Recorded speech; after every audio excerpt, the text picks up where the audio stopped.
podcast.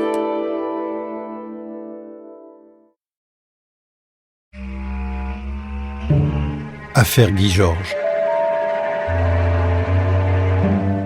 Bonus numéro 4. Le psy et l'assassin.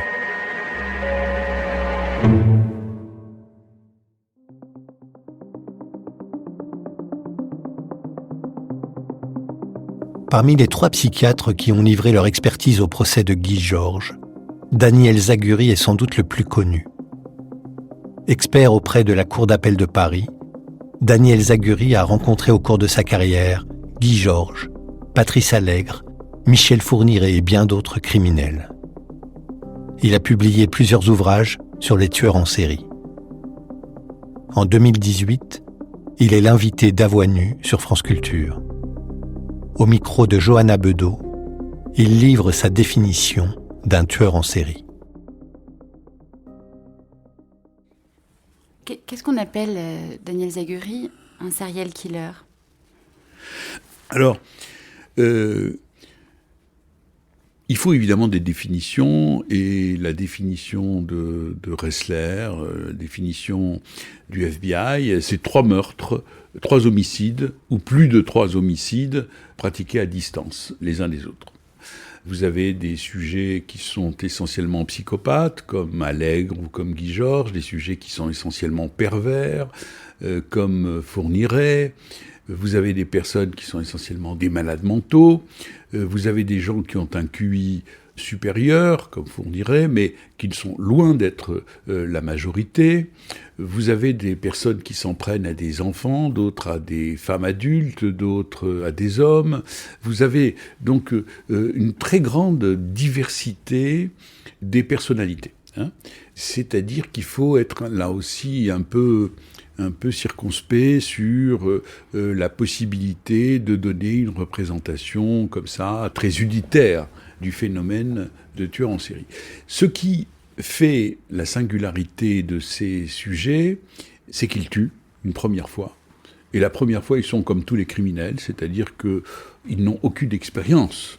Mais leur singularité à eux, c'est qu'ils vont recommencer encore et encore à la suite de ce qui a été une expérience criminelle inaugurale que j'appelle un éprouvé subjugant. C'est-à-dire qu'il y a quelque chose qui va se passer dans le déroulement de l'homicide qui fait qu'ils vont avoir tendance à recommencer encore.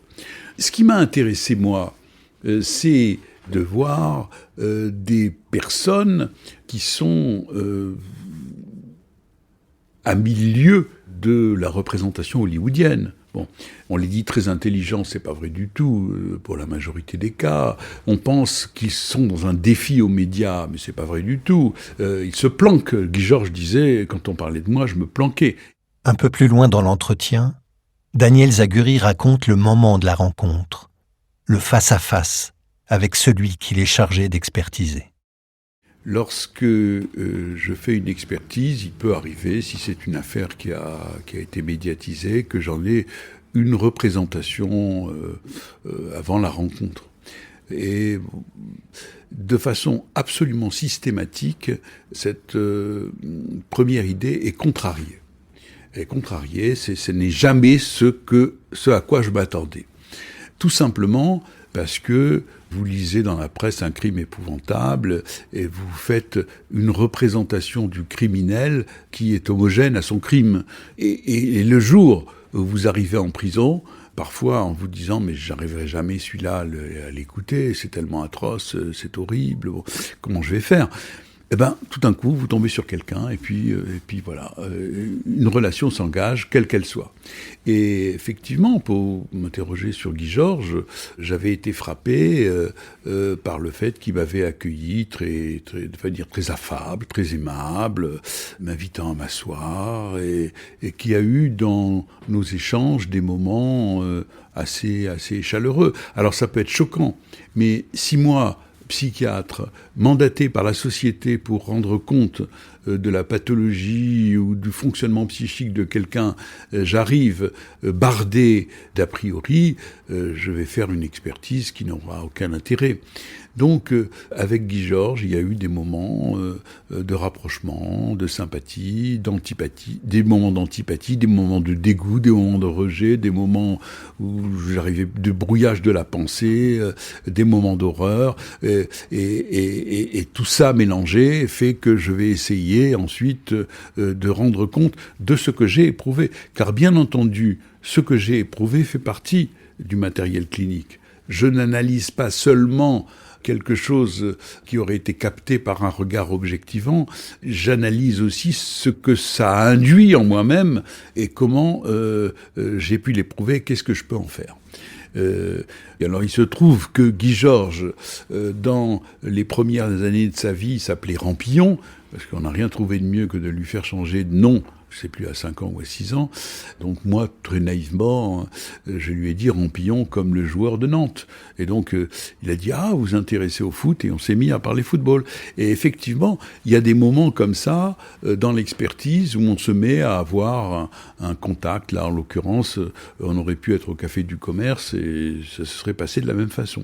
Jusqu'à ce que je me dise « Ouh là là, tu es avec un tueur en série, tu n'es peut-être pas là pour parler football. » Et ça, on pourrait multiplier les exemples.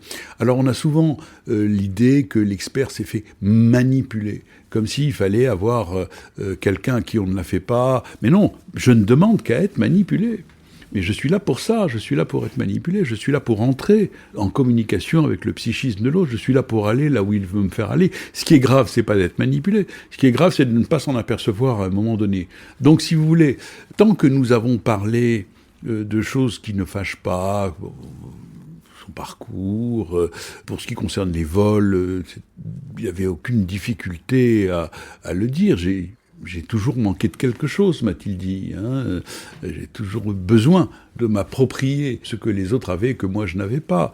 Quand il s'agissait d'aborder les faits, il était beaucoup plus, elliptique. Parmi les 3 experts psychiatres qui ont examiné Guy Georges, Daniel Zaguri est le seul à ne pas écarter complètement toute possibilité de réadaptation pour Guy Georges. À la Cour d'appel de Paris, là, vous êtes plusieurs experts à vous exprimer sur Guy Georges. Vous retenez quoi de ce procès ? Alors justement, j'en retiens cette incroyable attente collective. Mais vous savez, les procès de tueurs en série sont un peu particuliers parce qu'on connaît le verdict d'avance, si je puis dire. Les faits sont tellement énormes que l'intérêt se déplace vers la compréhension de ces processus. Alors, avec quand même quelque chose de très divers. Il y a des familles de victimes qui ne viennent pas au procès, il y a des familles de victimes qui veulent entendre, essayer de comprendre ce qui a pu se passer, des raisons pour lesquelles un être cher a été tué dans des conditions atroces, et puis il y a des familles de victimes qui vivent les éclairages qu'on peut donner quasiment comme des insultes, comme quelque chose d'insupportable. Je dois dire que ces procès-là n'ont pas été pour moi les plus frustrants, au contraire, parce que l'attente est telle qu'on a vraiment envie d'y répondre. Par exemple, vous m'interrogez sur Guy Georges, j'avais bricolé comme ça, à la dernière minute, une métaphore qui me paraissait rendre compte de ce que je voulais dire. J'ai dit, il y a un epsilon de doute et d'espoir qui nous interdit d'affirmer de façon assurée que cet homme-là, dans 20 ans, 30 ans, 40 ans, sera le même et commettra les mêmes actes. Et qu'il fallait un petit peu d'humilité. Et j'ai été stupéfait de la réaction de cet epsilon. L'idée qu'un médecin sauvegarde un espoir théorique, parce que quiconque a fait des mathématiques sait que l'epsilon, c'est quand même pas grand-chose. Mais au moins, ça a le mérite d'exister. Les mots exacts de Daniel Zaguri au procès de Guy Georges, les voici. Je veux garder un epsilon de doute et d'espoir. Sans cet infiniment petit, Guy Georges serait d'autant plus dangereux le jour où il serait libéré. Je ne veux pas anticiper sur la période de la peine et supprimer l'epsilon qui fait qu'il est un être humain.